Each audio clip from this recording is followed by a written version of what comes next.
स्वयं भगवान व्यास बोले हैं, पश्चिमाभिमुखं पंच शिरसं परमाद्भुतम्। 5 मुख वाला महाअद्भुत श्री कालहस्तीश्वर महादेव हैं। उनके दर्शन की महिमा है।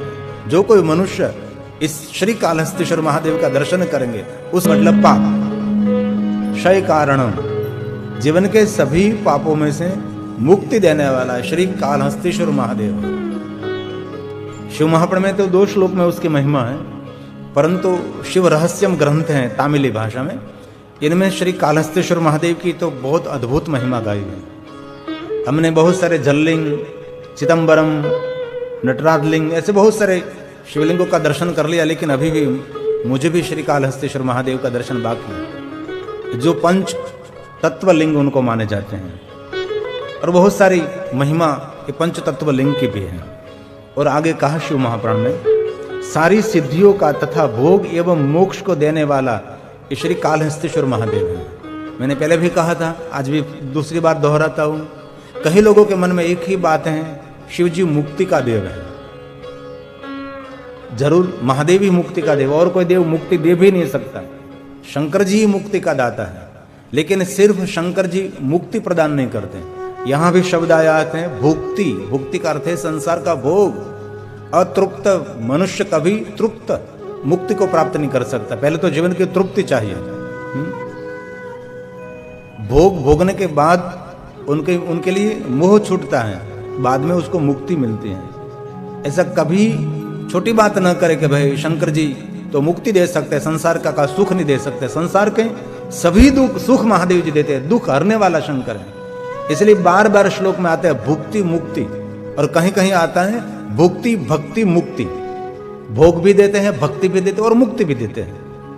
और ये श्लोक शिव महापुराण ग्रंथ का है। सुंदर बात की है, सर्वसिद्धि और भोग एवं मोक्ष के दाता और भगवान त्रिगुणेश्वर महादेव।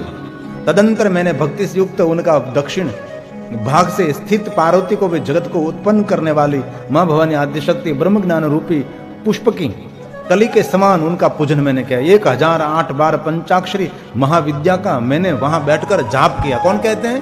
सूत पुराणी। काशी नगर में सभी महात्माओं को कथा का प्रारंभ कर रहे, तो वहां उसको सभी जो अनुभव हुआ है, 1 साल तक निकल गए थे विचरण करने के लिए भारत की भूमि पर सूत पुराण जी व्यास के शिष्य। तो सबको कह रहे मैं 1 साल से आपसे दूर हुआ था, बहुत सारे विचरण मैंने किया।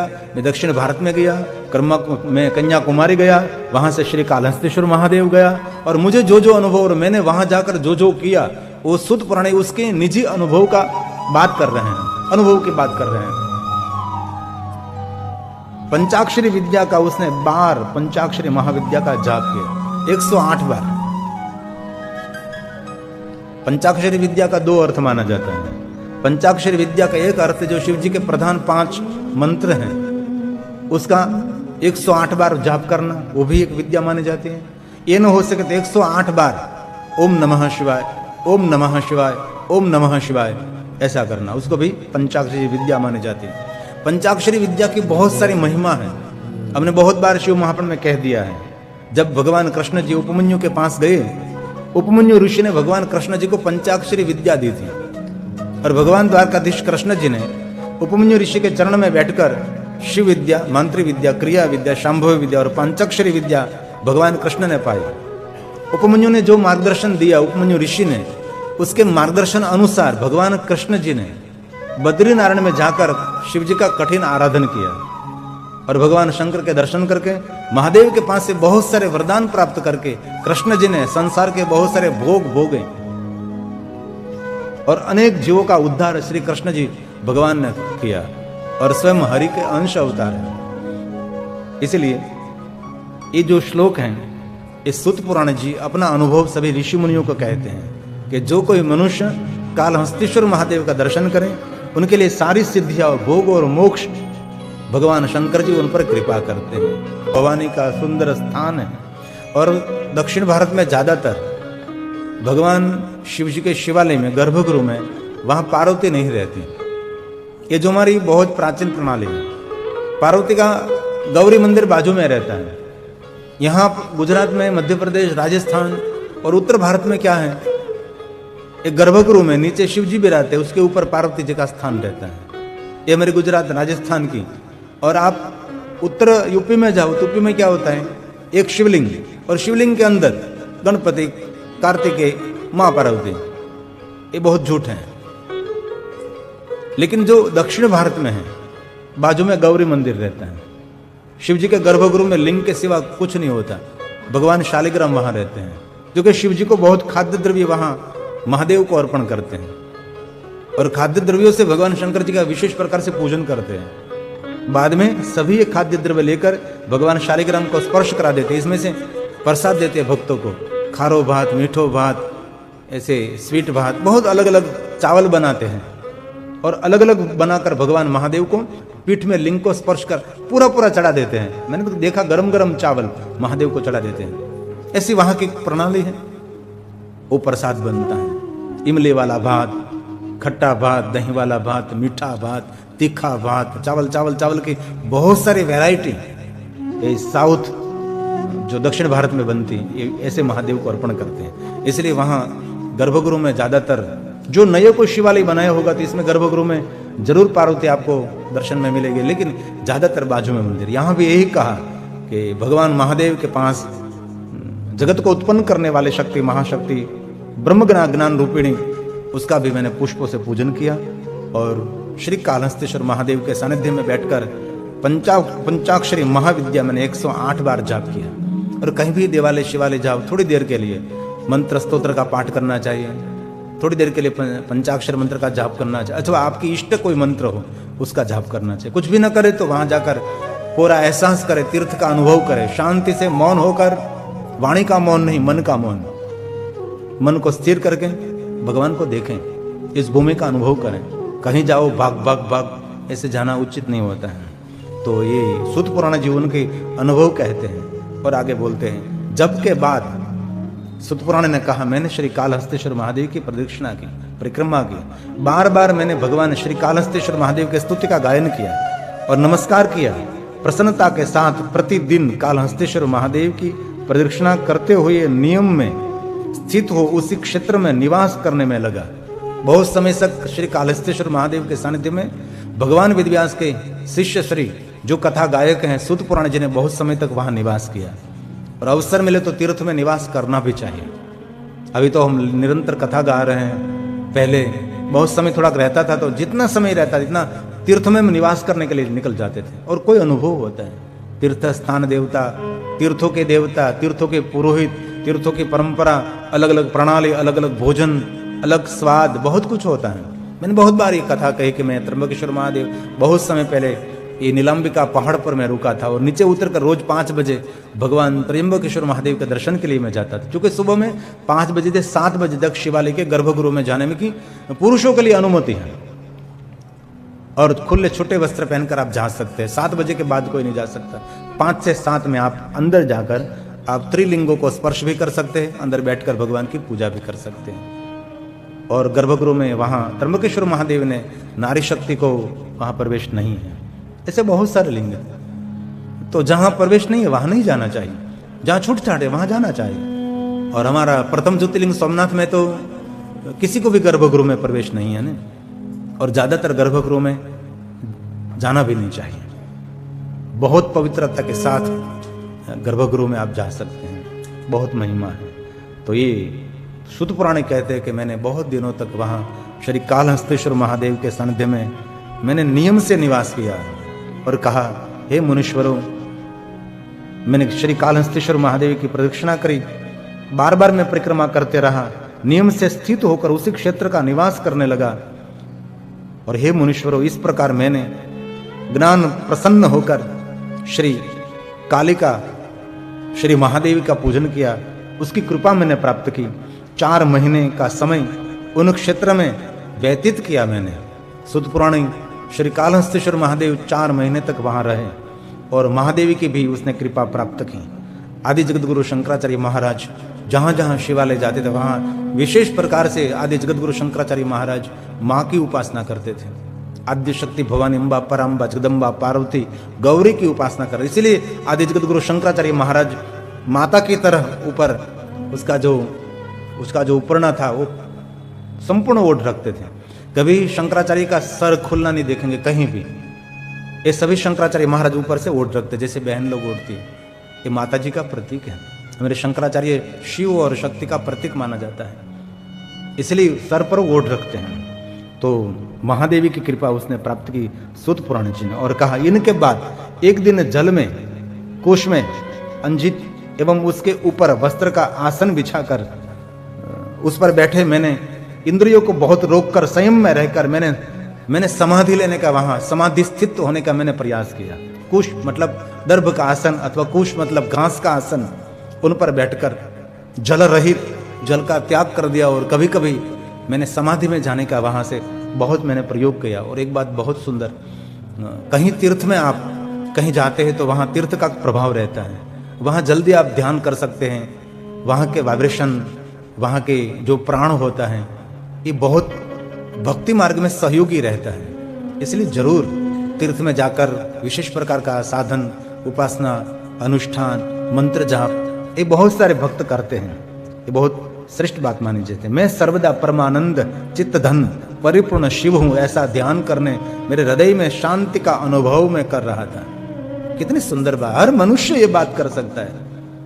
श्री कालेश्वर में जाकर सर्वदा मैं परम आनंद में रहता था।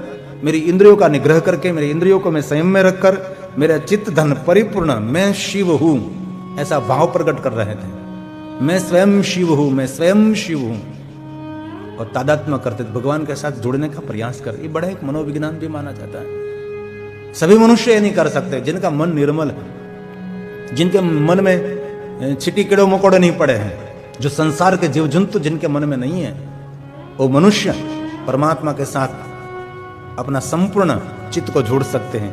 सूत पुराण ने कहा मैं शिव हूं, मैं शिव हूं, ऐसा ध्यान करके हृदय में शांति का मैं अनुभव करने लगा। इतने में मेरे करुणा वरुणालय सदगुरु व्यास जी नीले मेघ के समान कांति वाले, बिजली के समान पीली जटा वाले मेरे सदगुरु भगवान व्यास जी विशाल भुजा वाले, कमंडल दंड एवं कृष्णा जीत धारण किए हुए, संपूर्ण अंगों से विभूषित भस्म धारण किए हुए, सर्व लक्षणों संपन्न भगवान व्यास जी वहां प्रकट हुए। कितनी सुंदर बात है। सदगुरु का स्मरण किया और वहां भगवान व्यास जी, भगवान व्यास तो अंग पर भस्म का त्रिपुंड का सूत पुराणे भी, रुद्राक्ष और भस्म सूत पुराणे की शोभा है, और भगवान व्यास के भी भस्म और रुद्राक्ष उनकी शोभा है। व्यास से लेकर सूत पुराणे से लेकर सभी ऋषि मुनि भस्म के त्रिपुंड और रुद्राक्ष धारण करते हैं। बाद में सब अलग अलग चिन्ह आए ना, मोक्ष मार्ग के अलग चिन्ह, तिलक, हमारे हरिभक्तों का अलग, वैष्णव का अलग, जय गोपाल का अलग, सबका अलग अलग अलग, लेकिन हमारा त्रिपुंड तो एक ही है। इसमें कोई डिजाइन हमने नहीं बनाई है। एक ही पहले से जो शंकर जी ने डिजाइन बनाई वही परंपरा आ रही है, इसमें कोई फर्क नहीं। जरूर आपका सिंबल आपकी पहचान है। जितने संप्रदाय हैं इतने सिंबल हैं, जितनी विचारधारा इतना तिलक अलग अलग माना जाता है, लेकिन ये प्राचीन है। भस्म का त्रिपुंड अति प्राचीन है। इसलिए ये जो प्रयाग तीर्थ में धर्मक्षेत्र महाक्षेत्र गंगा कालिंदी संगम में प्रयाग परम पूर्ण ब्रह्मलोकस्य वर्तमाने, ये प्रयाग तीर्थ में 88,000 महात्मा बैठे हैं, लेकिन सभी महात्माओं के बाल में भस्म का त्रिपुंड, सबके अंग पर रुद्राक्ष शोभा पा रहा था। हम बहुत समय पहले दक्षिण भारत की यात्रा के लिए निकले थे, तो गांव का नाम तो मुझे याद नहीं रहा, लेकिन श्री श्री कुमार स्वामी 115 साल 10 साल की उम्र वाले, उसके गुरुकुल में 10,000 बच्चे पढ़ते हैं, बच्चे सब। लेकिन एक नियम है कि वहां गुरुकुल में प्रवेश करे, द्वार पर भस्म के त्रिपुंड करके अंदर प्रवेश कर सकते हैं। 10,000 बच्चे आपको मिलेंगे त्रिपुंड वाले देखने में, सबके गले में रुद्राक्ष, और 10,000 बच्चों के और बच्चियों के भाल में भस्म के त्रिपुंड हमने देखा है। ये वयोवृद्ध इतने महात्मा थे श्री श्री कुमार स्वामी, बहुत बड़ा गुरुकुल चला रहे थे, स्कूल चला रहे थे, हम उनके दर्शन के लिए गए थे। तो ये हमारा प्राचीन है रुद्राक्ष और ये भस्म का त्रिपुंड, इसलिए भगवान व्यास जी भी भस्म का त्रिपुंड करते, व्यास जी भी रुद्राक्ष को धारण करते हैं। भस्म पर त्रिपुंड लगाए हुए रुद्राक्ष के अलंकृत मेरे हृदय कमल में प्रकट हो गए। मेरे सदगुरु का मुझे दर्शन हुआ। मुनिगणों, उनके दोनों नेत्र में, भगवान व्यास जी के 2 नेत्र हैं ना, ये तो शंकर जी के 3 नेत्र हैं, कृपा भरी हुई थी। और ये श्लोक सूत पुराण जी काशी नगर में बोल रहे हैं। अनुभव श्री कालहस्तेश्वर महादेव का, लेकिन वक्तव्य काशी में हो रहा है। जो महात्माओं ने जिज्ञासा व्यक्त की है, बहुत कुछ जानने की इच्छा प्रकट की है, उसके सन्मुख ये श्लोक बोल रहे हैं। श्लोक काशी में बोला गया है, सूत के मुख में से प्रकट हुआ है। एक एक श्लोक हमारे पितरों का श्राद्ध और श्रद्धा से सुनते हम, ये तर्पण है, ये हमारा पुण्य है। एक एक श्लोक शंकर भगवान का आराधन है। इसलिए कोई कोई श्लोक हम बोलते हैं, सभी श्लोक तो नहीं गाते, लेकिन कोई कोई श्लोक गा लेते हैं। त्रिपुंड्र विलसद भालो रुद्राक्षालंकृति पद्म पत्रारुणाया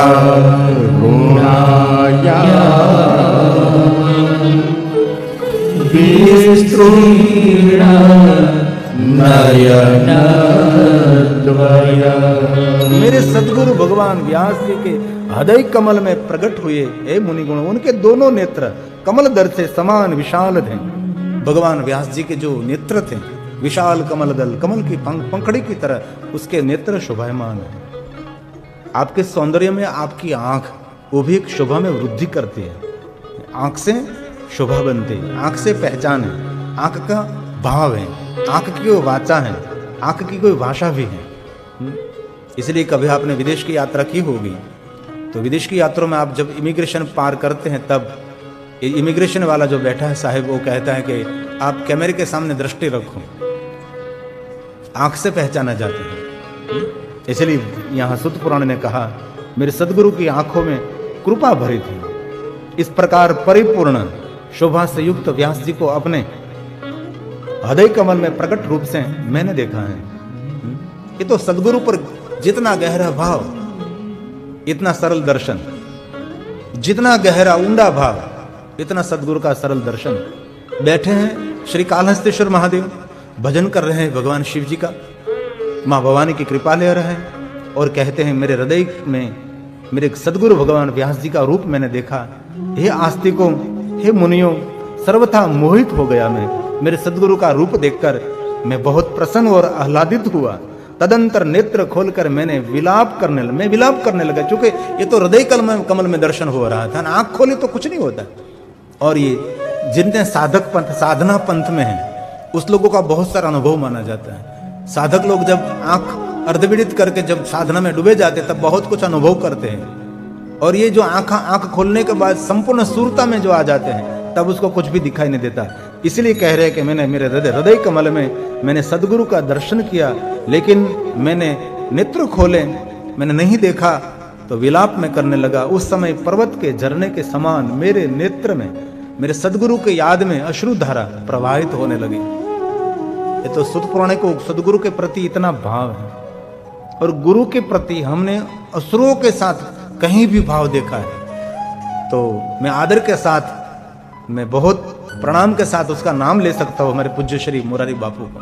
आपने भी देखा होगा, एक गुरु प्रति का एक लगाव रहता है। और बहुत सारे ऐसे मैंने दर्शन जो टेलीविजन में ऐसा किया, सदगुरु को याद करने मात्र से जिनकी आंख भर आती है, तो ऐसे एक ही महापुरुष हैं पूज्य श्री बापू। तो ये सूत पुराण भी कहते हैं कि मेरे सदगुरु को मैं याद करके विलाप करने लगा, और मेरे दोनों नेत्रों में जैसे कोई पर्वत पर से जल का झरना बह रहा है, वैसे मेरे नेत्रों में से अश्रुधारा प्रवाहित होने लगी। इस समय आकाश मंडल में मुझे आकाशवाणी सुनाई पड़ी। आकाशवाणी, तो आकाश में से कुछ शब्द सुनने लगे। सूत पुराण जी सुनते हैं, हे ब्राह्मणों, उसे सुनो आप। हे महाभाग, हे लोमहर्षण सुत पुत्र। सूत पुराण का नाम है ना लोमहर्षण। लोमहर्षण का अर्थ होता है, कोई भी कथा कहते तो व्यक्ति को हर्षित कर देते। लोम का होता है रुआ, उसको पुलकित करने वाला। ऐसे हे सूत पुराण जी, हे सूत पुत्र, आप धन्य हैं। तुम शीघ्र ही वाराणसी पुरी में जाओ, अब मजा। ये महात्माओं को जवाब दे दे, 1 साल के बाद मैं यहां फिर से क्यों आया? मैं तो आपको सबको कथा कह के बहुत कुछ कहकर मैं तो विचरण करने के लिए निकल गया था, लेकिन 1 साल के बाद मैं फिर से यहां क्यों आया?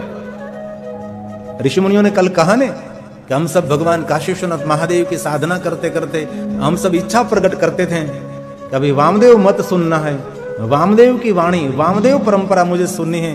तो सूत पुराणे जो यहां पधारे तो शिव भक्ति के पुण्य स्वरूप, शिव भक्ति के फल स्वरूप, हे सूत पुराणे जी, आपका आगमन हुआ काशी में और आपका हमको दर्शन हो गया।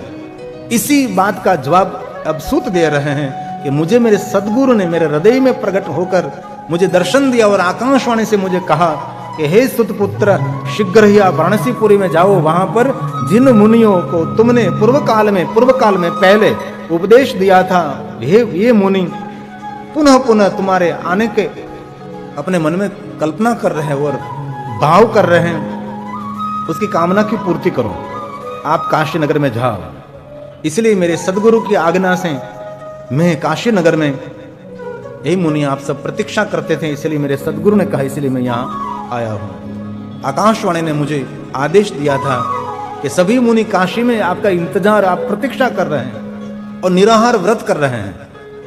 ये जो काशी नगर में ऋषि मुनि, निराहार मतलब भोजन नहीं करना है जहां तक सूत पुराणे का दर्शन न हो, क्योंकि बहुत कुछ ज्ञान अर्जित करता है। पूर्व काल में बहुत कुछ उपदेश दिया सूत पुराणे ने, लेकिन बहुत कुछ बाकी भी रह जाता है। हर कथा में ऐसा होता है, बहुत कुछ कहने के बाद बहुत कुछ छूट भी जाता है। इसीलिए मैं यहाँ आपके समक्ष आया हूँ। ऐसा सूत पुराण ने काशी नगर में उसके निजी अनुभव का गायन किया। तब मैंने शीघ्र ही उठकर शिव और शिवा को भक्तिपूर्वक प्रणाम किया। मेरे सदगुरु की आकाशवाणी सुनकर मैंने भगवान शंकर और पार्वती, शिव और शिवा को मैंने हृदय से प्रणाम किया और बार बार परिक्रमा की प्रदक्षिणा की। कितनी सुंदर है। कभी भी देवालय शिवालय परिक्रमा जरूर करनी चाहिए। वट वृक्ष की परिक्रमा, बेल वृक्ष की परिक्रमा, तुलसी की परिक्रमा, पीपल वृक्ष की परिक्रमा, शिवालय देवालय की परिक्रमा, तीर्थों की परिक्रमा, पहाड़ों की परिक्रमा, नदियों की परिक्रमा, गुरुजनों की परिक्रमा, धर्म ग्रंथों की परिक्रमा, माता पिता की परिक्रमा, बहुत महिमा, हमारी परंपरा प्रदक्षिणा है। मैंने प्रदक्षिणा कर पुनः 12 बार मैंने दंडवत प्रणाम किया। भगवान शंकर को दंडवत प्रणाम मैंने किया। फिर उन्हें अपने गुरु की आज्ञा सुनाकर श्री कालहस्तीश्वर महादेव क्षेत्र में निरंतर चलते हुए 40 दिन मुझे काशी नगर में पहुंचने में हुआ। श्री कालहस्तीश्वर महादेव से मेरे गुरु की आज्ञा से मैं वहां से चलते चलते यहाँ पहुंचने में मुझे 40 दिन लगा। तो ऐसा माना जाता है कि श्री कालहस्तीश्वर महादेव से आप चलकर यात्रा करो तो 40 दिन में आप काशी विश्वनाथ पहुंच सकते हैं। इस सूत का अनुभव है, हमारा अनुभव नहीं है। चलते चलते निरंतर में चलता रहा और 40 दिनों में मैं यहाँ आया हूँ। हे मुनीश्वरों, अब तुम लोग मेरे ऊपर कृपा करो। मैं आप लोगों से क्या कहूँ जो तुमसे कहना मैं चाहता हूँ। आपके कोई जिज्ञासा हो तो आप पहले मुझे कहो कि आप क्या सुनना चाहते हो, और आप कोई प्रश्न नहीं करना चाहते तो मैं मेरी मति अनुसार मैं आपको कुछ कहने का प्रयास करूंगा। ये बात सूत पुराण ने कही। ये श्लोक शिव महापड़ ग्रंथ का है। तथा वर्णनाध्याय 10वां पूर्ण और 11वां अध्याय कैलाश संहिता आधारित मुनियों का वामदेव कथित ओमकार विषयक प्रश्न एवं स्कंद स्तोत्र का वर्णन 11वें अध्याय कैलाश संहिता में है। सुंदर विषय हैं, लेकिन विद्वानों के लिए हैं बहुत थोड़ा सा कठिन भी है। सामान्य मनुष्य के लिए समझना और समझाना वो भी थोड़ा सा मुश्किल रहता है। लेकिन हमने ये श्राद्ध के दिनों में कैलाश संहिता संपूर्ण पूर्ण करनी है, इसलिए जो कुछ कहा है वो कहने का हम प्रयास करते हैं। बहुत सारे भगवान महादेव के स्थानों की महिमा है, बहुत सारे शिवलिंगों की भी महिमा है, अद्भुत महिमा है।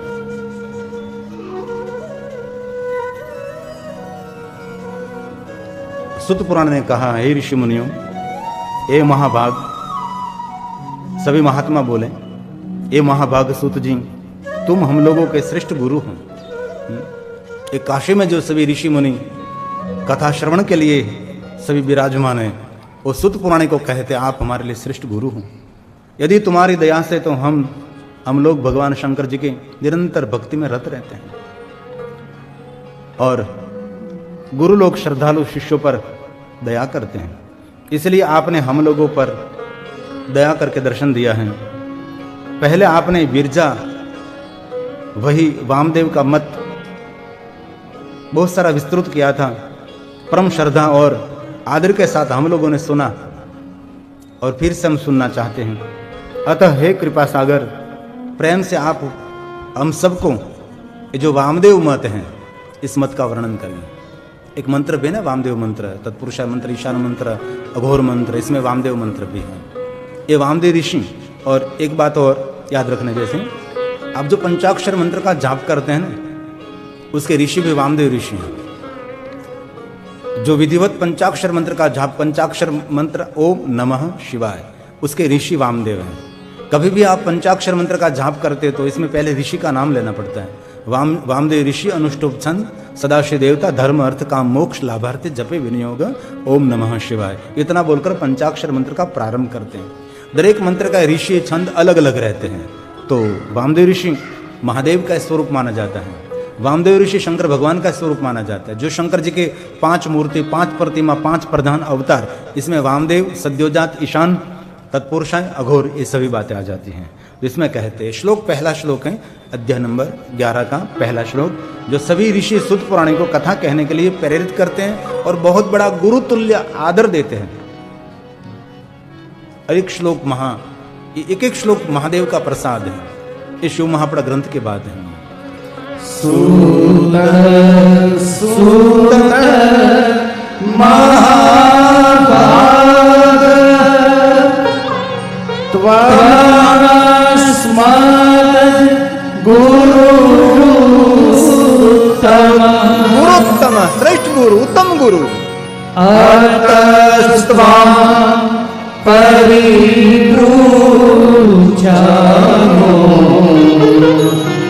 भवतो अनुग्रहो यदि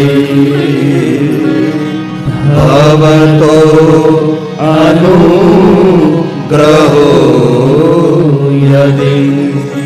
हे सुत पुराण जी, हमारे सब पर आप अनुग्रह करें और बहुत कुछ हम सुनना चाहते हैं, बहुत कुछ आपके पास से हम पाना चाहते हैं। कितनी सुंदर भाव प्रकट करके जिज्ञासा व्यक्त की है। ऋषियों की बात सुनकर सुत जी हर्षित हुए। और कोई ऐसे श्रोता है, ऐसी कोई आध्यात्मिक बात छेड़ देते हैं तो जो ज्ञानी होगा उसको तो बहुत हर्ष होता है। सामान्य प्रश्नोत्तरी में कुछ नहीं होता, ज्यादातर तो फालतू प्रश्न होते हैं। और रोमांचित हुए सुत पुराण जी, और सुत पुराण जी अपने सदगुरु को याद करने लगे, परम गुरु भगवान शिव को याद करने लगे और त्रिलोक जननी अम्बा भगवती पार्वती को नमस्कार करने लगे, मुनियों को आह्लादित करने लगे और कथा का प्रारंभ किया है। ये कितनी सुंदर वार्तालाप है। ऋषि मुनियों ने भावपूर्वक आग्रह किया, अनुग्रह करके आप हम सब पर कृपा करें। तब सुत पुराण ने इसी समय अपने सदगुरु व्यास को याद किया और सबके गुरु का गुरु, त्रिभुवन गुरु, पूरे विश्व के गुरु, सदगुरु, त्रिलोचन चंद्रशेखर भगवान शंकर जी को याद किया। और शंकर जी को याद करने के बाद इसी समय मां अम्बा जगत जननी मां भवानी को याद किया। और ये 11वां अध्याय के प्रारंभ के श्लोक है, इति तेषाम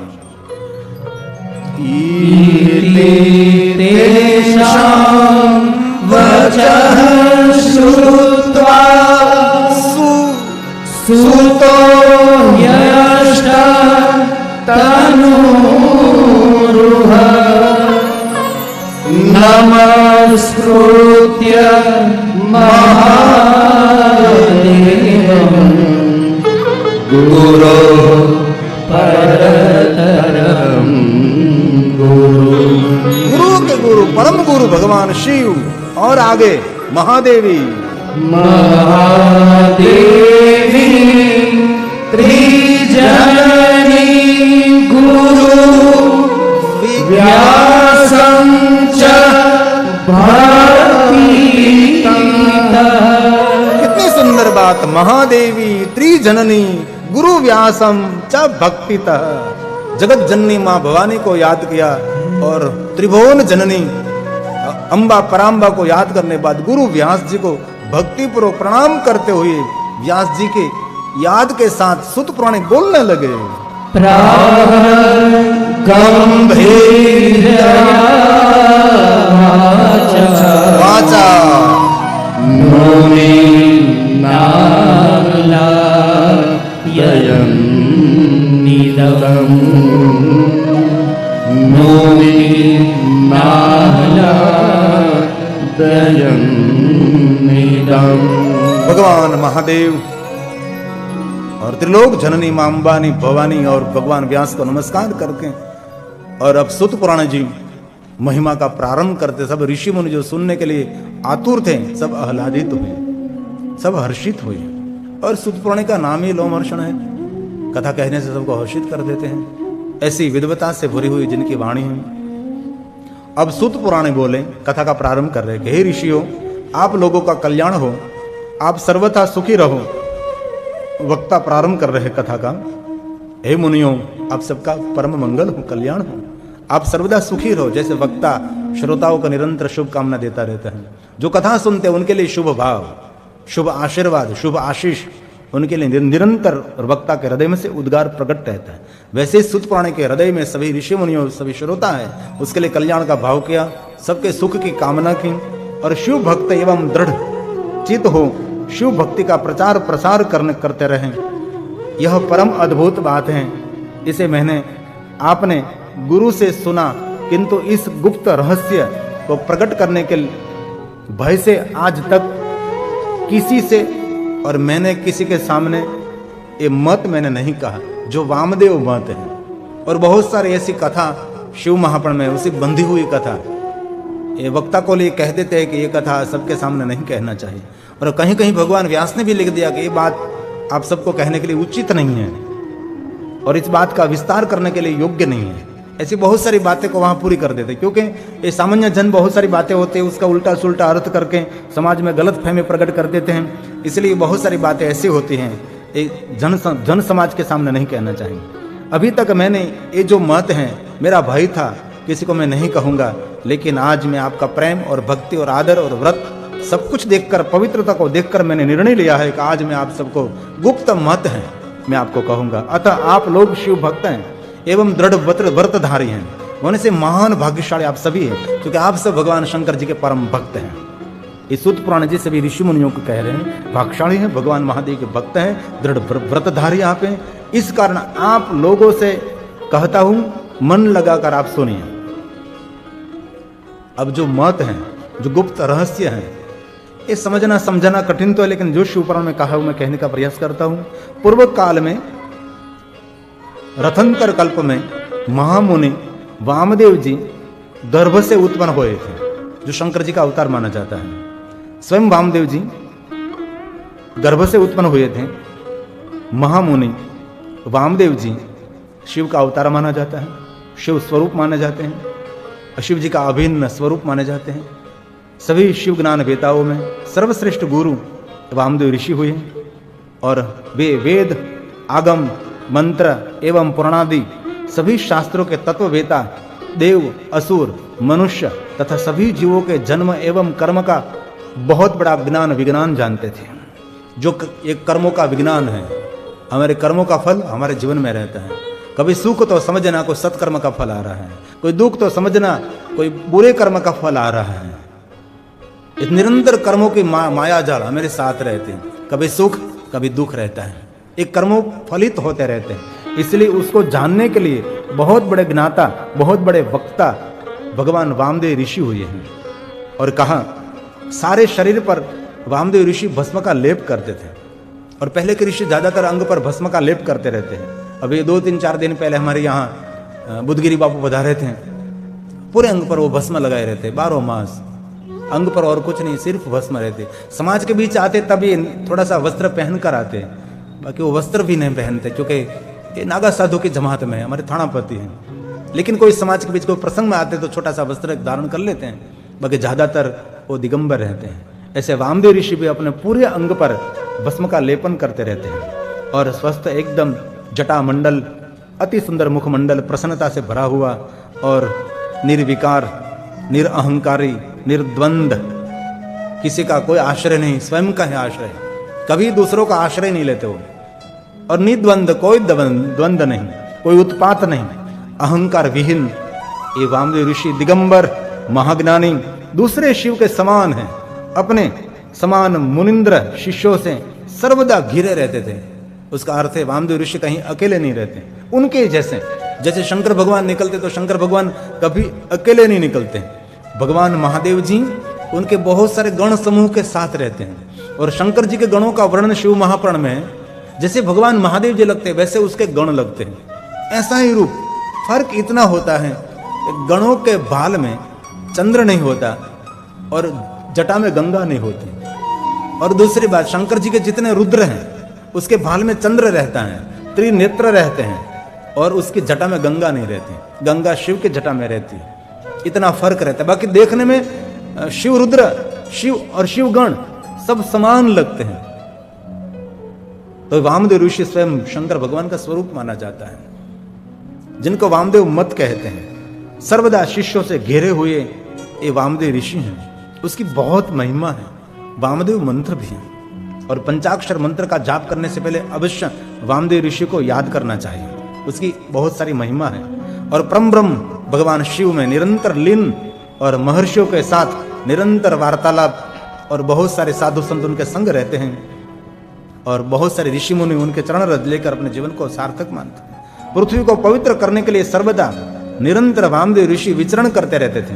इस प्रकार घूमते घूमते हुए एक बार समय में मेरू के दक्षिण के स्थित कुमार शिखर पर वहां पहुंचे जहां भगवान सदाशिव के पुत्र श्री भगवान कार्तिकेय भगवान स्कंद विराजमान थे। सबके मंगल के लिए, सबके कल्याण के लिए वामदेव ऋषि बहुत सारे ऋषियों से घेरे हुए अंग पर भस्म का लेप करते हुए शिव का स्वरूप ही दूसरा शिव ही समान, शिव ही स्वरूप माने जाते, सर्वदा पृथ्वी पर विचरण करते थे। उनकी चरण रज जहां जहां गिरती थी वहां सब तीर्थ बनते थे। ऐसे प्रभावशाली तपस्वी वामदेव ऋषि एक बार यात्रा करते करते, घूमते घूमते, विचरण करते करते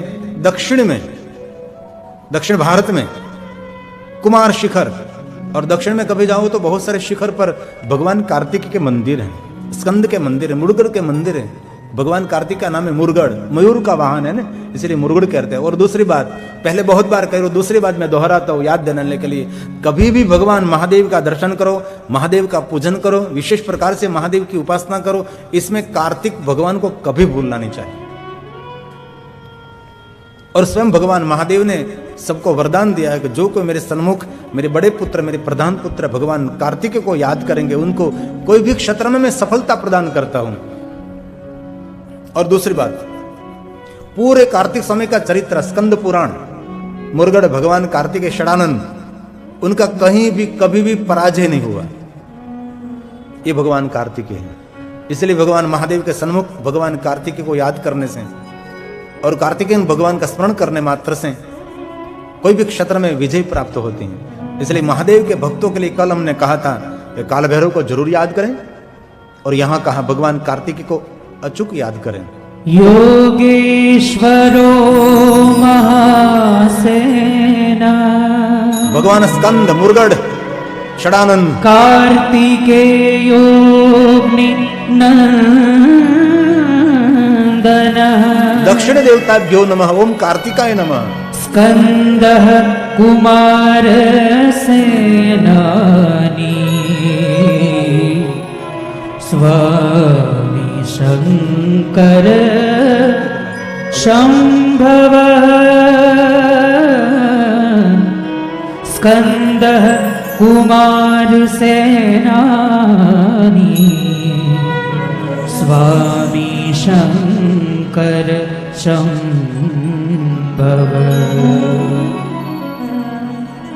ये भगवान कार्तिकेय की महिमा है, वो भी शिव समान माने जाते हैं। भगवान कार्तिकेय महादेव के बड़े पुत्र हैं।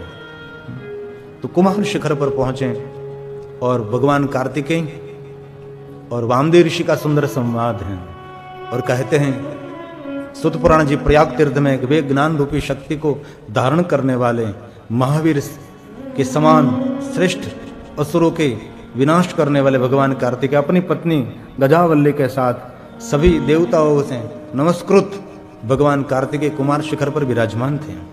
वहां पर सागर के समान गंभीर स्कंद सर नाम का बड़ा एक सरोवर था, जो कुमार शिखर है। हमने तो नहीं देखा दक्षिण भारत में कुमार शिखर जरूर अवश्य जाएंगे। बहुत सारे तीर्थ दक्षिण भारत में हैं, बहुत प्राचीन है, युग प्राचीन है, और कोई कोई तीर्थ तो 4 युग से भी पहले के प्राचीन हैं। ऐसे तीर्थ है। बहुत समय पहले हम एक पहाड़ पर गए थे, लगभग सोमेश्वर नाम ही था शिवलिंग का, 4 युग का साक्षी शिवलिंग था गुफा में, और 700 सीढ़ी ऊपर वहाँ जलकुंड था, और जलकुंड 12 मास वो जल भरा रहता है, और गुफा में भगवान महादेव का अद्भुत 4 युग का साक्षी ये शिवलिंग वहाँ। और बहुत सारा स्थान बेंगलोर के आसपास कहीं हम गए थे पहाड़ी पर, और 4 युग का साक्षी शिवलिंग है। उसकी पहचान एक है, इनमें इसको घी का लेप करने से और घी वापस लेने से घी फिर से मक्खन बन जाता है। अभी भी ऐसा है, हमने प्रयोग करके देखा है। एक हिमालय पहाड़ में बिजलीनाथ महादेव है, हर साल इस लिंग पर बिजली पड़ती है, लिंग को तोड़ देती है, इसलिए बिजलीनाथ महादेव कहते हैं। फिर ये मौसम पूर्ण होने के बाद फिर से शिवलिंग को जोड़ा जाता है, हर साल बिजली पड़ती है इस लिंग पर, पूरा शिवलिंग को तोड़ देते हैं, फिर यही टुकड़े इकट्ठे करके फिर लगाते हैं, और कहीं एक टुकड़ा छूट गया, इस टुकड़े में से कुछ ध्वनि निकलने लगती है, इसलिए फिर टुकड़ा पकड़कर लगा देते हैं। ऐसे तो बहुत सारे अलौकिक स्थान हैं। ज्ञान हो विज्ञान हो पता नहीं, लेकिन कहीं कहीं विज्ञान भी काम करना बंद करते थे, बुद्धि भी काम करनी बंद कर देते हैं। तो हम बहुत समय पहले वहाँ पोकार परिवार कचकड़वा पाटीदार के साथ वहाँ हम यात्रा के लिए निकले थे, तब गए थे। हमने देखा घी हम साथ में ले गए थे और लिंग को लेप किया, लेप करके एक घी वापस पात्र में ले लिया, तो घी जो पहले के स्वाद था उसका स्वाद संपूर्ण बदल गया, वो मक्खन स्वाद हो गया, संपूर्ण मक्खन बन गया। ऐसे हमने नज़रों से देखा है, लेकिन हम तो ऐसी बात को नहीं स्वीकारते, इसलिए हमने कहा पत्थर, ये जो शिवलिंग का जो पाषाण है उसका घी का दोनों का मिलन, इसमें कोई रासायनिक प्रयोग हो रहा है, इसलिए ये परिवर्तन हो रहा है। इसमें कोई चमत्कार की बातें नहीं, लेकिन जरूर कुछ न कुछ ऐसा होता है, हमने देखा है। और वहाँ बहुत चावल भगवान को प्रसाद में चढ़ाते, तीखो चावल, खाटो चावल, मीठो चावल, खारो चावल, और ऐसे चावल का प्रसाद हमने लिया था वहाँ पहाड़ पर। और पूरा मंदिर गुफा में, बहुत बड़ी गुफा है, ये पूरा कहाँ है मुझे बहुत याद नहीं। और कहा एक कुमार शिखर पर पहुँचे, भगवान कार्तिकेय वहाँ विराजते थे, और अपनी पत्नी गजावल्ली के साथ भगवान कार्तिकेय, देवताओं से नमस्कृत भगवान कार्तिकेय, वहाँ पर सागर के समान गंभीर और जल से भरा हुआ स्कंद सरोवर बड़ा दिव्य था, जिसमें ठंडा एवं स्वादिष्ट जल भरा हुआ था, ऐसा वामदेव ऋषि कहते हैं। जो अत्यंत स्वस्थ और बहुत सुगंधित पुष्प खिले हुए थे, अगाध स्थान था, वह सरोवर स्कंद के अत्यंत निकट था, संपूर्ण ऐश्वर्यकारी गुणों से युक्त था, औषधिक समान इस सरोवर का जल था। ये बात शिवपुराण में कही है, कहीं होगा, हमने तो अभी ये स्थान देखा नहीं है, लेकिन कहीं जो दक्षिण में रहते हैं उनको पूछेंगे कि भाई ये कहाँ है कुमार शिखर, कोई स्थान तो होगा। जब हम कोरोना से पहले पणली गए थे, वहाँ भगवान कार्तिकेय की बहुत बड़ी प्रतिमा है, और औषधि से बनाई हुई प्रतिमा है, औषधि से ये पूरी प्रतिमा अभी भी है, बहुत सारा सोना का श्रृंगार। और वहाँ के लोग कहते हैं कि ये मूर्ति का अभिषेक करते हैं, अभिषेक करने के बाद जो ये सब अभिषेक का जल पंचामृत निकलता है, ये सबको प्रसाद में देते हैं, और ये औषधि है, उससे रोग मुक्ति मिलती है। इसलिए पूरी पीठ तो लगभग सब लोगों ने अभिषेक करते करते करते करते सब खत्म कर दिया है, अभी भी हमने ऐसा सुना है। औषधि में से बनी हुई ये प्रतिमा है, ऊपर पहाड़ी ऊपर है, परणी गांव है, वहाँ कचकड़वा पाटीदार, मेरे कच्छ के वहाँ बहुत लोग रहते हैं, और मुझे ले गए थे कचकड़वा पाटीदार कांति भाई लिमाणी के साथ में गया था, और ये अद्भुत दर्शन। और वहाँ कहते हैं वहाँ के लोग, वहाँ कार्तिक समय का दर्शन करो, और आपको फिर वहाँ दूसरी बार कार्तिक समय बुलाते ही हैं। एक बार गया तो दूसरी बार उसको जाना ही पड़ेगा, ऐसी बात। बहुत जीवंत स्थान है, अति प्राचीन स्थान है, ये हमने वहां दर्शन किया है। और ऐश्वर्य युक्त गुणों से भरा हुआ स्थान है। ये श्लोक शिव पुराण का है, भगवान कार्तिक के लिए वामदेव ऋषि ने गाया है। कह रहे हैं सुत पुराण जी, लेकिन गाया है वामदेव ऋषि ने। ज्ञान शक्ति धरो वीरः, भगवान कार्तिक के लिए कहा है। असुरों का विनाश करने के लिए निरंतर जागृत देव भगवान कार्तिकेय, देवताओं का सेनापति है ये भगवान कार्तिकेय है। ज्ञान शक्ति धरो विरह सर्वासुर विमर्दन गजावल्ली समायुक्तम् सर्वैर् देवैर् नमस्कृतः सर्वैर् देवैर् नमस्कृतः। सर्व देवताओं से नमस्कृत भगवान कार्तिकेय वहां विराते कुमार शिखर पर। गुजरात में तो भगवान कार्तिकेय के मंदिर बहुत कम देखना मिलता है। उत्तर भारत में तो लगभग बहुत कम, ज्यादा से ज्यादा भगवान कार्तिकेय की पूजा, कार्तिकेय की महिमा। अयप्पा और कार्तिकेय दोनों अलग हैं। अयप्पा भगवान की पूजा अर्चना, उसकी अवतार कथा जुदी है, और भगवान कार्तिकेय स्कंद मुरुगड़ की कथा भी अलग है। लेकिन दक्षिण में बहुत सारे पहाड़ों पर भगवान कार्तिकेय बैठे हैं। भगवान कार्तिकेय कुमार शिखर पर दो शक्तियों के साथ उपासित, शक्ति तथा कुटकुट धारण करने वाले, वरदान देने वाले, अभय धारण करने वाले स्कंद को देखकर परम शक्ति से उनका पूजन कर स्तुति करने लगे वामदेव ऋषि। ये जो भगवान कार्तिकेय की स्तुति है और शिव महापुराण आधारित है। इससे पहले एक श्लोक जो शिव महापुराण में भगवान व्यास जी ना मुख के द्वारा वो प्रकट हुआ है, कुमार शिखरासीन। कौन कुमार शिखरासीन? कितने सुंदर शब्द है, कुमार शिखरासीन। कार्तिक भगवान कुमार शिखर पर आसन लगाकर बैठे हैं। वहां से एक कथा का प्रारंभ होता है और बहुत सारे मुनि वृंद वहां हैं। मुनि वृंद, दुर्जनों का टोला होता है, उसके वृंद होते हैं, जैसे वृंदावन, जैसे मुनियों के वृंद, ऋषि वृंद, विप्र वृंद, उसको वृंद कहा जाता है। जहाँ निरंतर आनंद रहता है, उत्साह रहता है, जहाँ सामर्थ्य रहता है, उसकी अलौकिक महिमा रहती है। एक श्लोक शिव महापुराण का, कुमारम शिखरासीनम मुनिवृंद निषेवितम् उद्यनादित्य संकाशम। सुबह में सूर्य उदय होता है, जो प्रकाश निकलता है, ऐसे ऋषि मुनि प्रकाशित है। और भगवान कार्तिकेय मयूर वाहनम,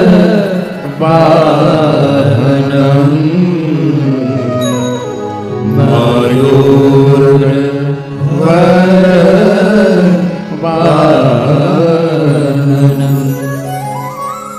जिनका वाहन मयूर है, अभय वरदान देते हैं भक्तों को। भगवान कार्तिकेय मयूर पर सवार हैं, जिनका नाम मुरुगड़ माना जाता है। और पुनः पुनः मेरे महादेव के भक्तों को मैं कहता हूं, विशेष प्रकार से कार्तिक समय का पूजन भी होता है। कार्तिकेय सोमवार, उस दिन विशेष प्रकार से भगवान कार्तिकेय के नाम का घर में दीप प्रज्वलित करें। जब दीपावली के बाद कार्तिक मास शुरू होता है, तब कार्तिकी पूर्णिमा की बहुत महिमा है। उस दिन भगवान कार्तिकेय की विशेष उपासना करनी चाहिए।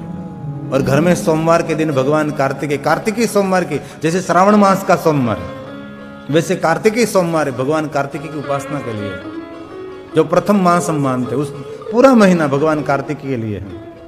इस महीने में विशेष प्रकार से भगवान कार्तिकेय की पूजा करनी चाहिए। बहुत महिमा है भगवान कार्तिकेय की। हमारे अखाड़ों में भगवान कार्तिकेय की विशेष उपासना साधना की जाती है। और विशेष करके भगवान कार्तिकेय की उपासना साधना की परंपरा दक्षिण भारत में बहुत जीवंत परंपरा है। यहाँ तो कहीं लोगों को मालूम भी नहीं है। मंदिर तो बहुत कम देखने मिलते भगवान कार्तिकेय के। और ये वामदेव ऋषि भगवान कार्तिकेय का दर्शन करके अपने जीवन को सार्थक और धन्य और पावन मानने लगे। वामदेव ऋषि कोई सामान्य ऋषि तो नहीं है, बहुत सामर्थ्यवान है। और शिव महापुराण में ये भी कहा है, जो कोई मनुष्य वामदेव ऋषि को याद करके पंचाक्षर मंत्र का जाप करते हैं, तो वामदेव ऋषि जैसा सामर्थ्य उनमें आने लगता है। क्योंकि शिव अवतार माने जाते हैं वामदेव ऋषि, वामदेव मंत्र माना जाता है। और ये पूरा श्लोक, पूरा स्तोत्र ये वामदेव ऋषि के मुख में से प्रकट हुआ है। भगवान कार्तिकेय के सन्मुख बैठकर दोनों शक्तियों के साथ भगवान कार्तिकेय सूर्य उदय की तरह प्रकाशित मुनि वृंदों के साथ प्रसन्न मुख मुद्रा के साथ चतुर्भुज भगवान कार्तिकेय, जिनके 6 मुख हैं, भगवान कार्तिकेय विराजमान है। अब वामदेव ऋषि भगवान कार्तिकेय की स्तुति का गायन करते हैं, और भगवान कार्तिकेय के लिए वामदेव ऋषि ने जो भगवान शिव के लिए गाया गया और सब कुछ भगवान कार्तिकेय के लिए गाया है।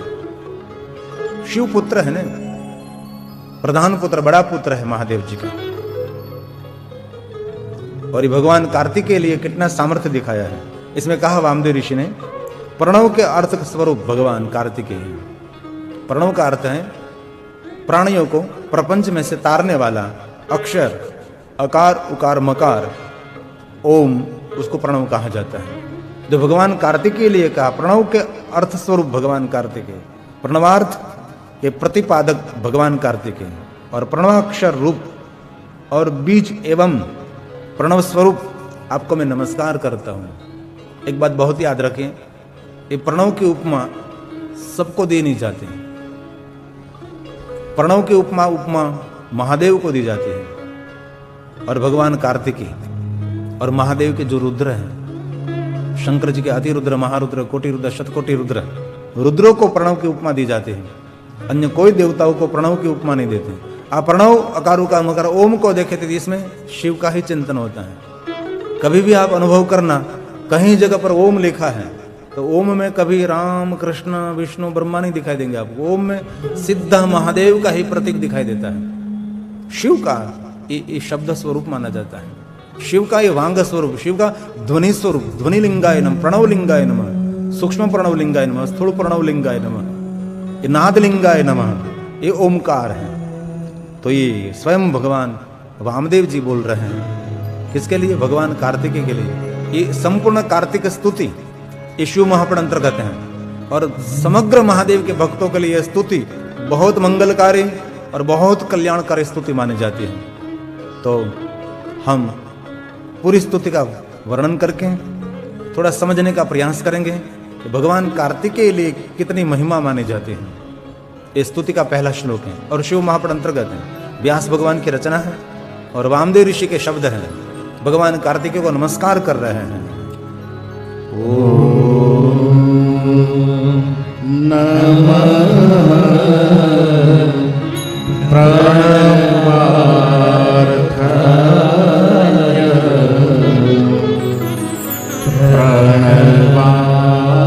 प्रणवार्थाय वेदायिने प्रणवाक्षर बीजाय प्रणवाय नमो नमः प्रणवाय नमो नमः। एक भगवान शंकर ऐसे देव हैं, ये सभी ये शब्द भगवान शंकर के लिए ही प्रयोग होता है, लेकिन अभी स्वयं भगवान कार्तिकेय के लिए ये सभी शब्द प्रयोग हो रहा है। स्तुति बहुत महात्म्य रखती है, और आदर के साथ कहता हूं, बहुत कम मनुष्यों को सबको इस स्तुति का परिचय है, नहीं मत समझो। और भगवान कार्तिकेय की पूजा करने वाले भी गुजरात में, उत्तर में बहुत कम होते हैं। ये जो वामदेव ऋषि ने भगवान कार्तिकेय का सामर्थ्य दिखाया है, ये सामर्थ्य स्तुति के द्वारा प्रकट हो रहा है। और आगे कहा है, पहले कह दिया प्रणव के बारे में, प्रणव रूप, प्रणव स्वरूप, प्रणव का अर्थ समझने वाले, प्रणव बीज, हे प्रणव अक्षर मैं प्रणाम करता हूं, नमस्कार करता हूं। दूसरे श्लोक में उपनिषद स्वरूप और उपनिषार्थ के, उपनिषद के प्रतिपादक, वेदांतार्थ और वेदांत अर्थ के वेता, सर्वत्र व्यापक, ये महादेव के लिए गाया जाता है ना। सर्वत्र व्यापक भगवान शिव हैं। मैं आपको नमस्कार करता हूं। जो महादेव के लिए सामर्थ्य गाया गया वही सामर्थ्य भगवान शंकर जी के लिए ही, जो शंकर भगवान के लिए सामर्थ्य गाया गया वही सामर्थ्य भगवान कार्तिकेय के लिए है। इसलिए कभी भी भगवान महादेव का पूजन करे जरूर, शिव जी को प्रणाम करे तो भी भगवान कार्तिकेय को अचूक याद करना चाहिए। आपको शायद याद होगा कि हम ब्रह्मा जी जब नारद जी को अलग अलग पूजा पद्धति का प्रयोग समझा रहे थे, तब स्वयं ब्रह्मा जी ने कहा कि हे नारद, जो कोई मनुष्य शिव, पार्वती, गणेश और कार्तिकेय, उनको चारों का प्रणाम, चारों की पूजा, साथ में चारों का वंदन, तो मनुष्य के लिए कुछ भी वस्तु जीवन में असंभव नहीं रहती। ये बहुत सारा लंबा महात्म्य जो ब्रह्मा जी ने कहा था नारद जी को। इसलिए अभी तो कहीं कहीं कार्तिक स्वामी शंकर भगवान के साथ दिखाई देते हैं। बीच में तो बहुत समय बीत गया, कार्तिक स्वामी कहीं नहीं थे, गणपति, शंकर, पार्वती इतने ही थे। लेकिन अब शंकर भगवान के साथ कार्तिकेय आ रहे हैं और नित्य भगवान महादेव को प्रणाम करते समय, पूजन करते समय कभी भूलना नहीं चाहिए, भगवान कार्तिकेय को अचूक याद करें आप। तो यहां भगवान कार्तिकेय के लिए कहा, जो महादेव के लिए कहा वो सब कुछ भगवान कार्तिकेय के बारे में कहा है। तो नित्य भगवान कार्तिकेय को याद कर सकते हैं। और दूसरी बात, सुबह में भी कार्तिक स्वामी को याद कर सकते हैं। और कहीं भी कोई क्षेत्र में आपको बहुत आगे जाना है, उनके लिए भगवान कार्तिकेय सफल देवता है। कभी पराजय नहीं हुआ, कभी निष्फल नहीं हुए, कोई जीत नहीं सका कार्तिकेय भगवान को। और ऐसा कोई असुर नहीं हुआ जो भगवान कार्तिकेय को पराजय कर सके। इतना शक्तिशाली, इतना महान शिव का पुत्र भगवान कार्तिकेय, देवताओं का संपूर्ण सेनापति है, ये भगवान कार्तिकेय है। इसलिए उनके लिए गाया, वामदेव ऋषि ने गाया है। आइए हमारे सबके परिवारजनों को याद करते हुए, सर्व पूर्वजों को याद करते हुए ये भगवान कार्तिकेय की स्तुति है और बड़ी महिमा स्तुति गायन की। वामदेव ऋषि बोलते हैं, वेदांतार्थ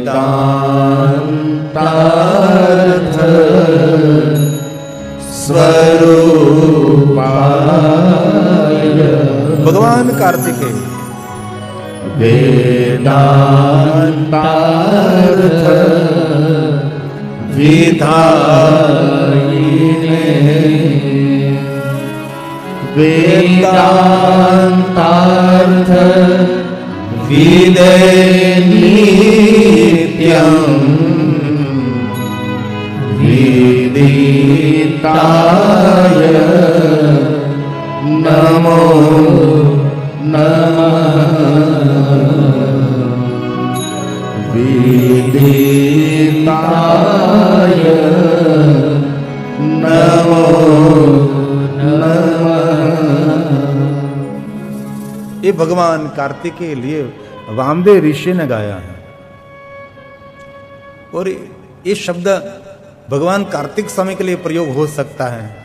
और ये शास्त्रों में से देखकर, ढूंढकर कोई अवतार के साथ ये वस्तु कभी जोड़नी नहीं चाहिए, तब बहुत वेदना होती है यार। कहाँ यार अवतार और क्या ये निरंतर निराकार, उनकी जो महिमा है वो जन्म लेने वाले अवतारों को जोड़ रहे हैं, बहुत गलत है वो। बहुत बुरी बात होती है, ऐसा प्रयोग कभी नहीं करना चाहिए। ये प्रजा के साथ खिलवाड़ कर रहे हैं आप। हम कभी सुनते हैं, हम देखते हैं तो बड़ा बुरा लगता है। कोई ऐसी उपमा है, कोई ऐसा सामर्थ्य है, सिर्फ शिव परिवार के पास ही होता है और किसी के पास नहीं होता। क्योंकि आजकल लेखक और बुद्धिजीवी होते उसको पकड़कर ये जो सभी उपमा है उनके भगवान पर लगा देते हैं। ऐसा कभी नहीं करना चाहिए, दोष लगता है, शब्द दोष लगता है। और आगे कहा उपमन्यु ऋषि ने, आगे कहा वामदेव ऋषि ने, सभी प्राणियों के अंतकरण में स्थिर रहने वाले कौन? भगवान कार्तिकेय। क्योंकि कार्तिकेय शिव ही है, शिव का ही अंश माना जाता है, महादेव का पुत्र है, अति बलवान है। और जब से भगवान कार्तिकेय देवताओं के सेनापति हुए, कभी देवताओं का कोई पराजय नहीं हुआ। ऐसी पुराणों में कथा, कोई पराजय नहीं। जब से कार्तिक स्वामी देवताओं के सेनापति हुए हैं, इसलिए कहा सभी प्राणियों के अंतकरण में निवास करने वाले भगवान कार्तिकेय वेद स्वरूप, वेद की व्याख्या करने वाले, यो वेद निहितम गुहाय परमे व्योमनैति ही श्रुते हैं, भगवान कार्तिकेय लिए गाया है। गुह्य एवं अगुह्य स्वरूप गुह्यागम, ऐसे भगवान कार्तिकेय को मैं नमस्कार करता हूं। गुह्य मतलब सबके हृदय में रहने वाले देवता, सूक्ष्म से अति सूक्ष्म, बलवानों से अति बलवान, ऐसे भगवान कार्तिकेय को हम नमस्कार करते हैं। भगवान कार्तिकेय का नाम है ना, गुह्य नाम है।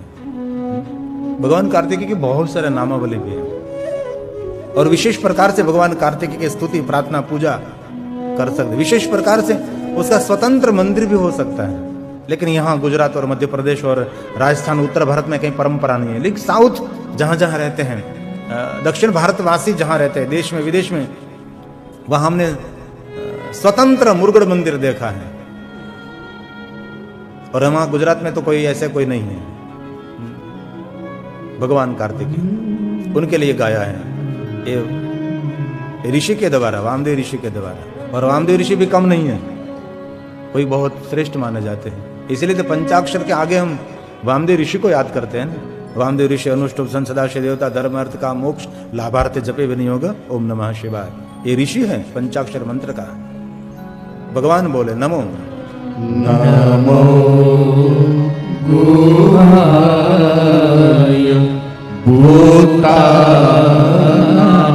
भूतानाम मतलब प्राणियों के हृदय में रहने वाले भगवान कार्तिकेय।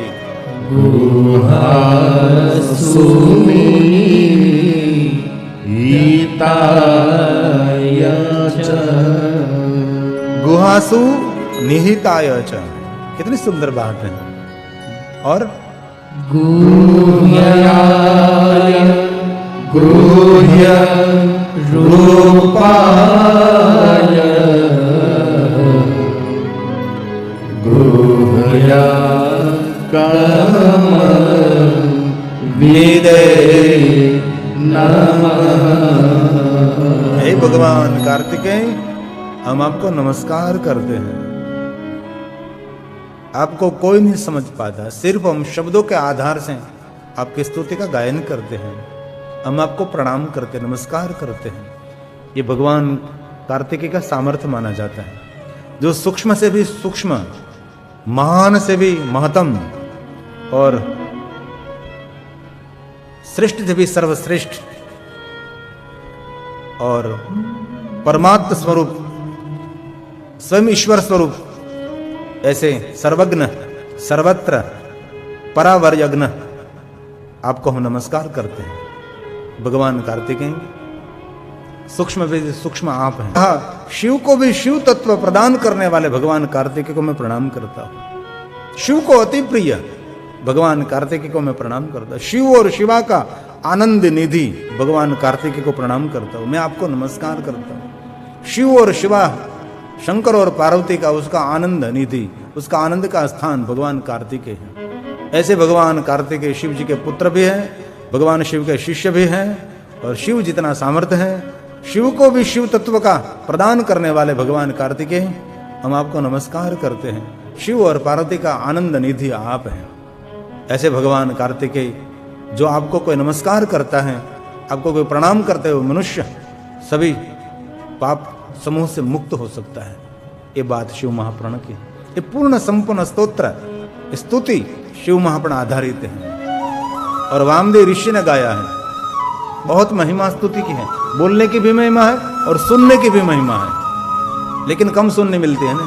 9 दिन की कथा में ये सभी लंबे लंबे स्तुति हम नहीं गा सकते।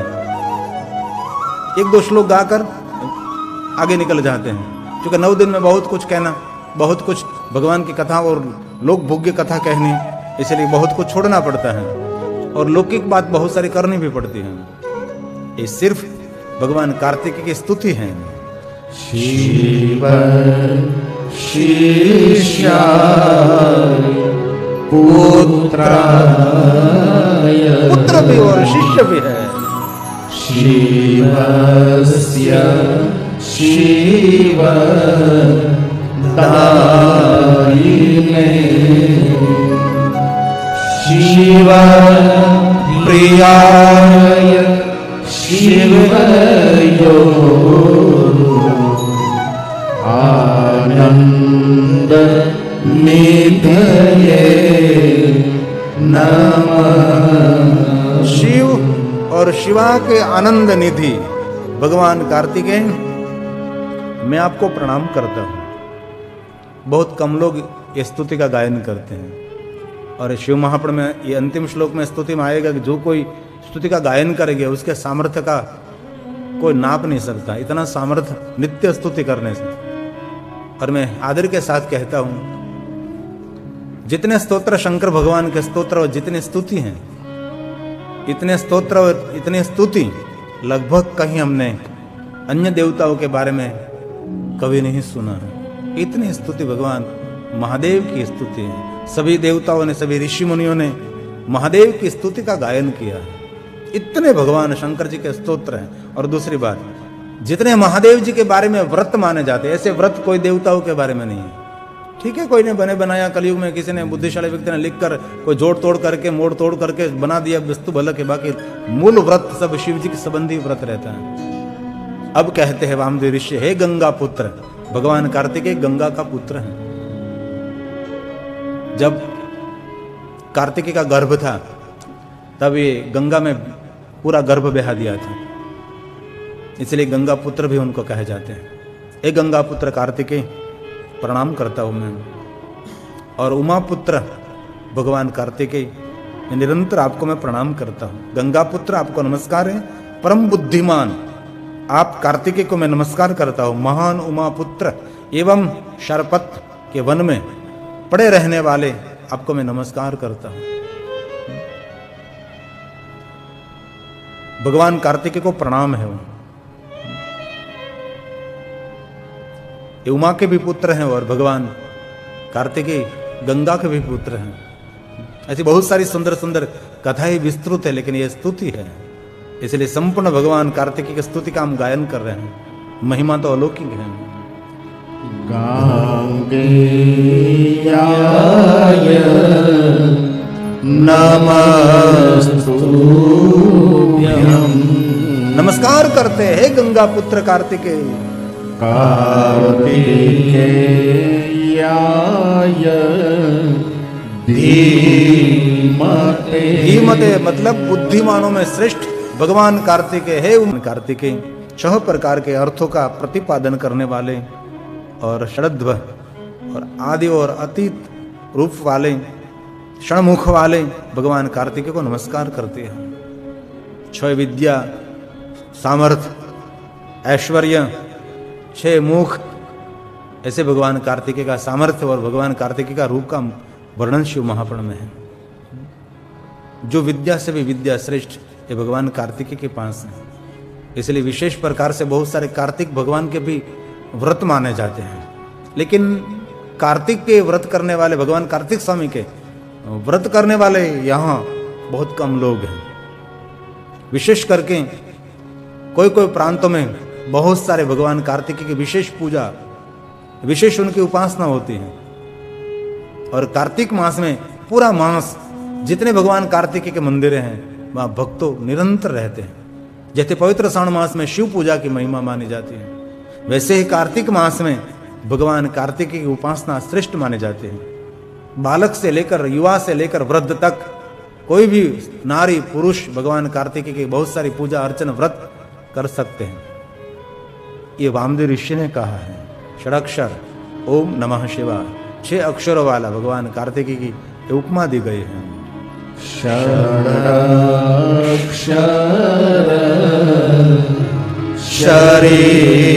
शरीराय ऐश्वर्य युक्त भगवान कार्तिकेय।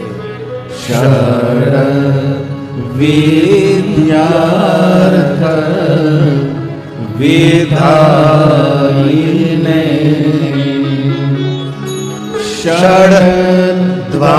षड्द्वातीत रूपाय षण्मुखाय नमो नमः।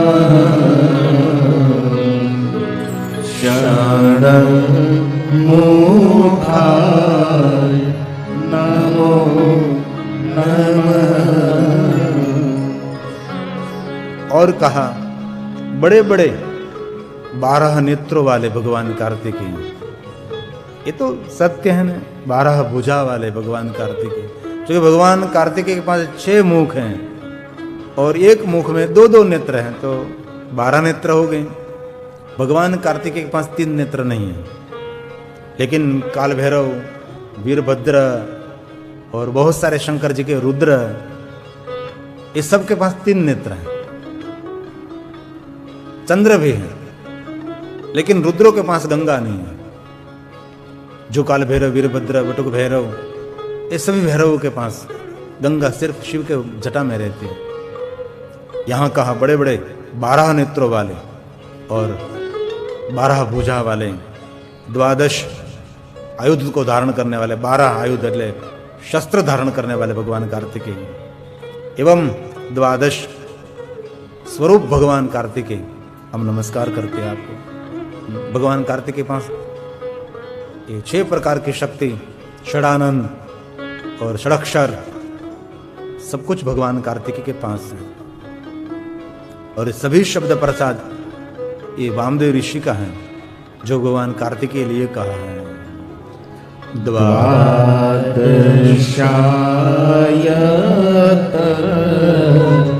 नेत्राय। 12 नेत्र वाले भगवान कार्तिकेय प्रणाम करता हूं। और 12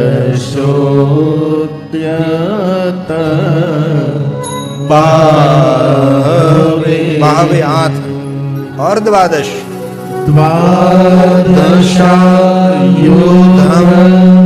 धाराय।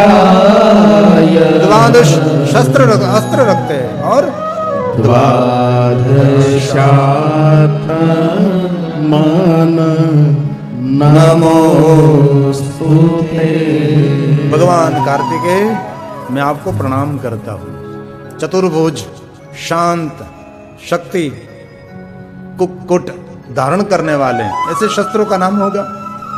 सबको वरदान देने वाले और भक्तों को अभय वरदान देने वाले भगवान कार्तिकेय, असुरों का जड़मूल में से विनाश करने वाले असुर विदारक भगवान कार्तिकेय, हम नमस्कार करते हैं।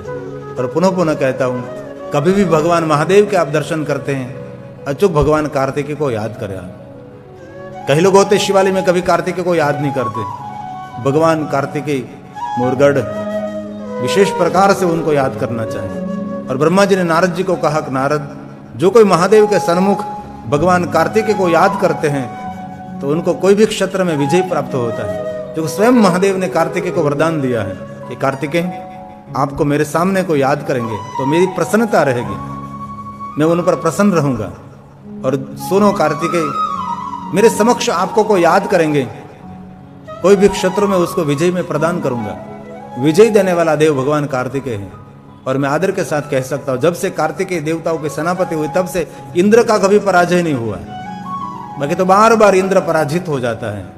देवता सब पराजित हो जाते थे। हिमालय पहाड़ों के कंदरा में कहीं कहीं दूर दूर चुप जाते थे, चले जाते थे। जो को मर तो नहीं सकते, जो को सभी देवता मृत्यु को प्राप्त हुए हैं, इसलिए कोई देवता मृत्यु को तो आमंत्रित नहीं कर सकता, इसलिए सिर्फ दुख भोगते रहते हैं।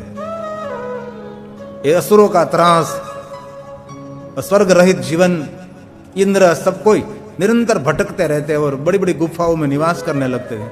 और फिर से कोई शक्ति उनकी रक्षा करे तब सब फिर से स्वर्ग में आते हैं। जब से भगवान कार्तिकेय देवताओं के तारकासुर का अंत करके सभी देवताओं ने महादेव को कहा कि आपका पुत्र सेनापति बने, शिव पुत्र भगवान कार्तिकेय जहां से सेनापति हुई वहां से कभी कोई देवताओं को स्वर्ग छोड़ना नहीं पड़ा, इंद्र को कभी पलायन नहीं होना पड़ा, इंद्र को कभी भागना नहीं पड़ा। ये भगवान कार्तिकेय की महिमा है। कोई असुर उनके सामने युद्ध नहीं कर सकता। सभी असुरों को पराजित देने वाला भगवान कार्तिकेय, इतने बलवान पुत्र है भगवान कार्तिकेय। उनकी पूरी तो जन्म की कथा, उनके जीवन की कथा है। बहुत बड़ा चरित्र भगवान कार्तिक का भी है। विशेष ग्रंथ भी भगवान कार्तिक के लिए है। कार्तिक भगवान की अद्भुत लीला ही कथा होती है। कैसे उसने 2 विवाह किए, एक देव कन्या और एक आदिवासी की कन्या, और 2 कन्याओं के बीच में ये भगवान कार्तिकेय बैठते हैं। ऐसे भगवान कार्तिकेय को मैं प्रणाम करता हूँ। चतुर्भुजधारी भगवान कार्तिकेय। चतुर्भुजधारी पूजा और शांत रहने वाले शांताय असंख्य शक्तियों को धारण करने वाले शक्ति कुट धारिणे कुट धारण है वरदाय भय हाथ में धारण करने वाले भगवान नमस्कार करता हूं। नमो असुर विदारिणे सभी असुरों का संहार करने वाले ये भगवान कार्तिकी को हम नमस्कार करते हैं।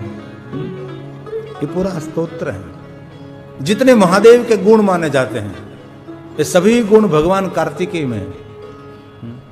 कार्तिकी के पास उसके पूर्वजों का गुण नहीं है, क्योंकि उनके कोई पूर्वज ही नहीं। कार्तिकी का पूर्वज एक ही है, भगवान शिव, उसके पिता, और कोई उसके पूर्वज नहीं है। कि शिव के ऊपर तो कोई है नहीं। इसीलिए कार्तिक पास के जो गुण सद्गुण है सभी भगवान शंकर जी के हैं। जितने भगवान महादेव में सामर्थ्य, इतना सामर्थ्य भगवान कार्तिकेय में।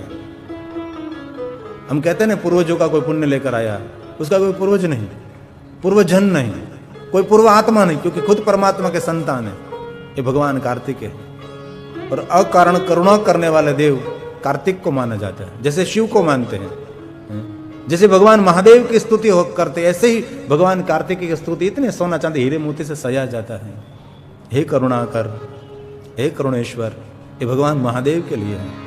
और जो शंकर जी के लिए करुणा अवतार गाया जाता है, वही करुणा अवतार भगवान कार्तिक के लिए भी गाया जाता है।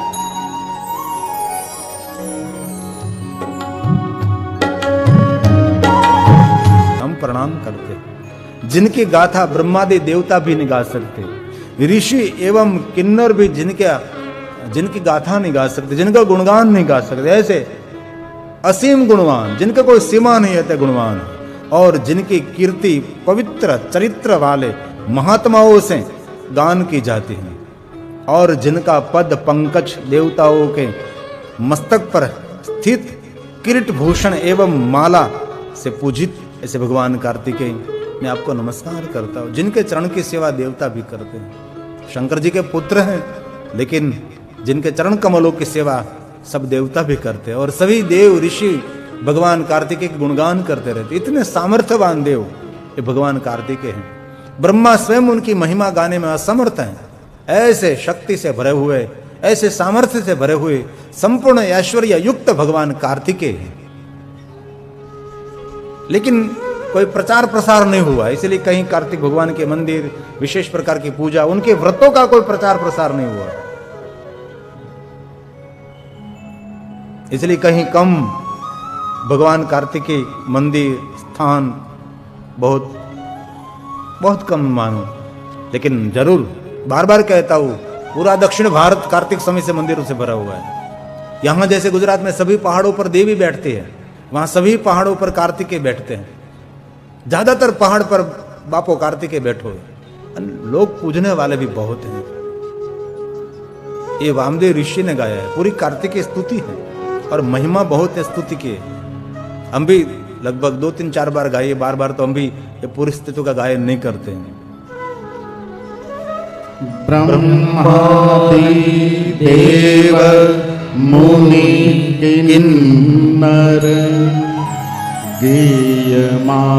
किन्नर गीयमान मुनि ब्रह्मादिक देव, ये सब लोग उनके गुणगान करते हैं, लेकिन कोई संपूर्ण गुणगान नहीं गा सकते। गाथा विशेष चिंतित कीर्ति धाम ने पूरे विश्व में जिनकी कीर्ति फैली है, वैसे भगवान कार्तिकेय हम आपको नमस्कार करते हैं। आपके चरण कमल को देवता सब प्रणाम करते हैं। सुंदर सोना चांदी हीरे मोती से आभूषणों से आप युक्त हैं। भगवान कार्तिकेय का श्रृंगार राजा महाराजा, अरे इंद्र तो उनके आगे छोटा लगता है, इतना श्रृंगार भगवान कार्तिकेय का रहता है। मुनि वृंद जिनके चरण की सेवा, सभी देव जिनके चरण की सेवा करते हैं, हे भगवान कार्तिकेय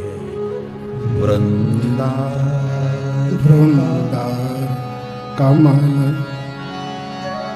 वृंदार कामल किरीट विभूषण और पूज्या विराम पद पंकज ते नमोस्तु। वामदेव ऋषि भगवान कार्तिक के सामर्थ्य को प्रणाम कर रहे हैं। बहुत सुंदर बात है। वामदेव के द्वारा कहे गए इस दिव्य स्कंद स्तोत्र को जो कोई पाठ करते एवं सुनते हैं वे उत्तम गति को प्राप्त होते हैं। ये महिमा है। कोई भी स्तोत्र कोई भी स्तुति जब पूर्ण होती है तब उनके एक महिमा विशेष प्रकार से होती है। ये पूरा स्तोत्र है भगवान कार्तिक का। इति अब मैं पूर्ण कर रहा हूं। और जो कोई मनुष्य आदर और भक्ति के साथ स्तोत्र पढ़ता है, सुनता है, गाता है, उत्तम श्रेष्ठ गति को प्राप्त करता है। उसका महात्मा ही है वो। इति स्कंदस्त्वं दिव्यं दिव्य स्तोत्र है। वामदेवेन भाषितं यः पठे शृणुयाद्वापि स याति परमां गतिं स याति परमां गतिं। परम गति को प्राप्त हो गई। दरेक स्तोत्र की कोई महिमा रहती है। कोई भी स्तोत्र कोई भी स्तुति का गायन करो उनकी विशेष प्रकार से महिमा रहती है। तो विशेष करके याद रखने जैसी बात, जरूर कार्तिक मास में विशेष प्रकार से स्तुति का पाठ करना चाहिए। शिव महापुराण अंतर्गत ये जो कैलाश संहिता है इसमें संपूर्ण स्तोत्र है। और पूरे कार्तिक मास में स्तोत्र स्तुति न गा सके आप तो कार्तिकी पूर्णिमा के दिन जरूर गाना चाहिए। कार्तिकी पूर्णिमा न हो सके, कभी चुक जाए, भूल जाए तो कार्तिकी सोमवार बहुत महत्व है उनका। विशेष प्रकार से कार्तिक समय का स्थापन करें। निराहार रहे, जितेंद्रिय रहे, इंद्रियों को संयम में रखें और पूरे दिन सुबह से लेकर दूसरे दिन सुबह तक अखंड दीप घर में प्रज्वलित रखें और भगवान कार्तिकी की स्थापना करें। और स्थापना के सन्मुख स्तोत्र का सुबह में, मध्याह्न में और संध्या समय 3 समय इस भगवान कार्तिकेय स्तोत्र का गायन करें। बहुत महिमा है। अभी कार्तिक आ जाएगा ना, भादो चलता है, भादो के बाद आसो, नवरात्रि और दीपावली आ जाएगी और दीपावली के बाद कार्तिक मास प्रारंभ हो जाएगा। इसलिए जिस दिन प्रारंभ हो रहा है कार्तिक, पहले दिन से 1 महीने तक उनका लगातार पाठ करें। बहुत कठिन है, बहुत सरल है और बहुत ज्यादा श्लोक भी नहीं है। कम श्लोकों में भगवान कार्तिकी की महिमा गाई गई है। और आगे कहा है यह स्तोत्र बुद्धि को महान बनाने वाला है। आपके पास बुद्धि तो है, इस बुद्धि को विशेष प्रकार से महान बनाने वाले भगवान कार्तिकेय स्तोत्र है। शिव में भक्ति बढ़ाता है, आयु, आरोग्य, धन प्रदान करता है। ये भगवान कार्तिकेय की स्तुति और सारी कामनाओं को पूर्ण करते हैं ये भगवान कार्तिकेय की स्तुति। और पूरे 12 मासों की क्या बात करें, हमने तो सिर्फ 1 महीने के लिए कहा। कहीं कहीं मैंने शिव भक्तों को देखा है पूरा कार्तिक निराहार रहते हैं, पूरे कार्तिक एक समय भोजन करते हैं। पूरे कार्तिक मास में विशेष प्रकार से कार्तिक समय की पूजा की जाती है। कहीं कहीं सोमवार के दिन करते हैं, कार्तिक पूर्णिमा तो कभी भूलनी नहीं चाहिए, कार्तिकेय त्रयोदशी नहीं भूलनी चाहिए, कार्तिकेय प्रदोष नहीं भूलना चाहिए। ये विशेष इसमें शिव जी की महिमा होती है और विशेष प्रकार से भगवान कार्तिकेय की महिमा होती है। इसलिए बुद्धि को बढ़ाने वाला, शिव पर दृढ़ भक्ति कराने वाला, भक्ति की वृद्धि देने वाला, धन प्रदान करने वाला, ऐश्वर्य प्रदान करने वाले, सारी कामनाओं की पूर्ति करने वाले भगवान कार्तिकेय हैं। ये वामदेव ऋषि ने ये सब कुछ आशीर्वाद स्वरूप वरदान दिया है, ये वचन है। महाप्रज्ञाकरं शिव भक्ति शिव भक्ति विवर्धनम और आयुरारोग्य धन क्रोध सर्व काम प्रदम सदा सर्व काम प्रदम सदा। जीवन के सभी कामनाओं की पूर्ति करने वाले ये भगवान कार्तिकेय, जो कोई कार्तिक स्तोत्र का गायन करते हैं उनके लिए सब कुछ महिमा दिखाई है। और आगे कहा, महर्षि वामदेव ने इस प्रकार देवताओं के सेनापति कार्तिकेय की स्तुति एवं 3 प्रदक्षिणा की, पृथ्वी में गिरकर 3 बार दंडवत प्रणाम किया भगवान कार्तिकेय को।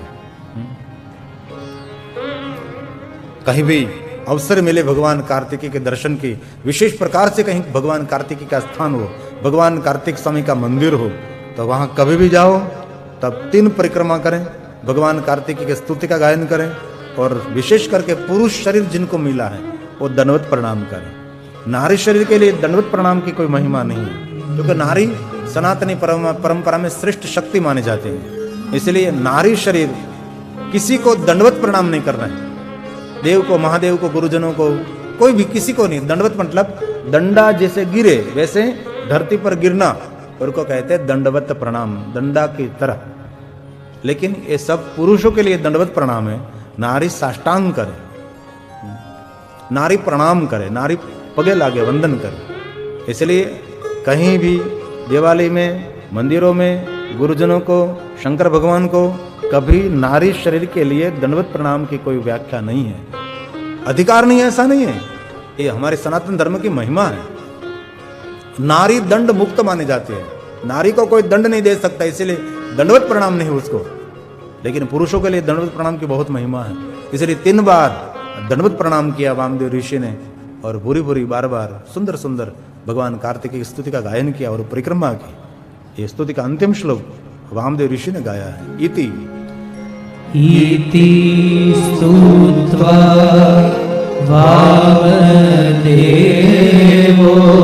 वामदेव देवताओं के सेनापति, देव सेनापति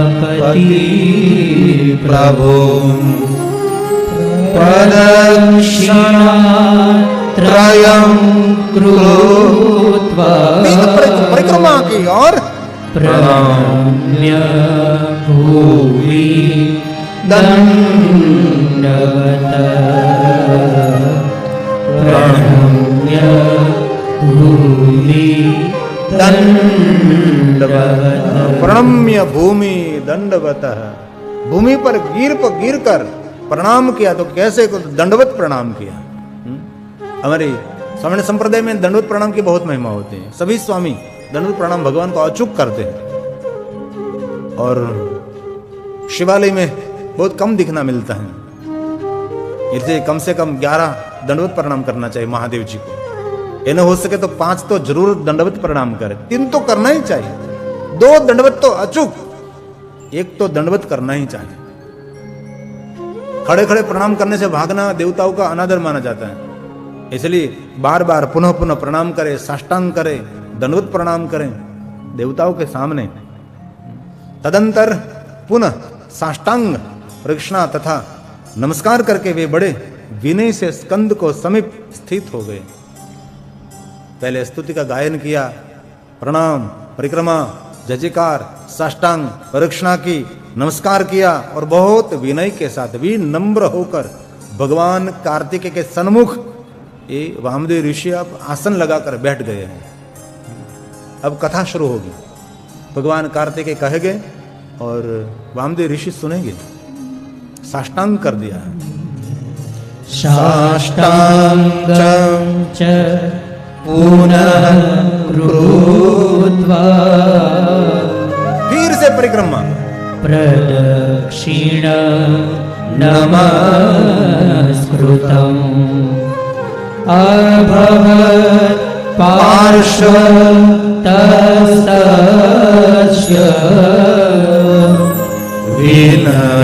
विनयावनतो द्विजा। हे ब्राह्मणों, विनय पूर्वक वामदेव ऋषि भगवान कार्तिकेय के सन्मुख बैठ गए हैं। परमार्थ से पूर्ण वामदेव द्वारा किए गए स्तोत्र को सुन महेश्वर पुत्र प्रभु स्कंद अत्यंत प्रसन्न हुई। इतनी लंबी चौड़ी स्तुति का गायन किया वामदेव ऋषि ने, तो सुनकर विवेक, नम्रता, विनम्रता देखकर महेश पुत्र, शंकर पुत्र भगवान कार्तिकेय बहुत प्रसन्न हुए। ये सभी श्लोकों की बहुत महिमा भी मानी जाती है और प्रसन्नता उतरने लगी अब वामदेव ऋषि पर, और सुंदर गूढ़ रहस्य भरा हुआ सुंदर चरित्र का प्रारंभ होने वाला है, जो गुप्त रहस्य माना जाता है, अभी तक किसी ने प्रकाशित नहीं किया, प्रकाशित हुआ भी नहीं, और उसका वर्णन करना ये बहुत कठिन भी माना जाता है, जो वामदेव ऋषि और भगवान कार्तिकेय का सुंदर संवाद माना जाता है।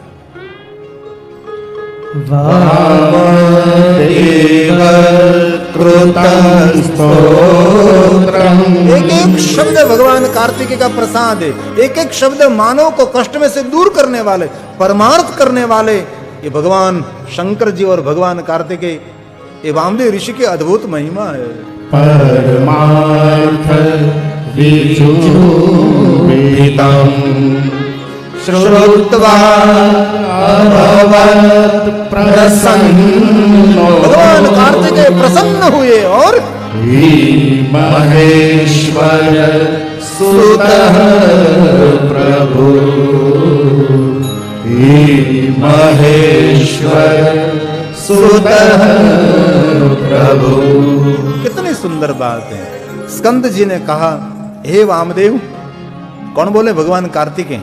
हे वामदेव, मैं तुम्हारी पूजा से अति प्रसन्न हूं, तुमने भक्ति पूर्वक मेरी स्तुति का गायन किया, इसलिए बताओ मैं तुम्हारा क्या प्रिय करूं, मैं आपको क्या आपका हित करूं।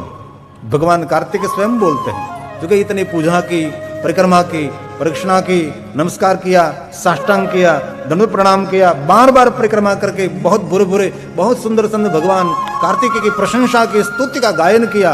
अब भगवान कार्तिकेय बोलेंगे, और भगवान कार्तिकेय जो वामदेव ऋषि के संवाद हैं, उनके सुंदर दोनों के बीच भगवान की कथा का प्रारंभ होगा। ये श्लोक भगवान कार्तिकेय के मुख में से प्रकट हुआ है। स्कंद बोले, मुरगड़ बोले, अंतिम श्लोक। तमुवाच महासेन, भगवान कार्तिकेय के नाम है महासेन। प्रीतोऽस्मि तव आपने मेरी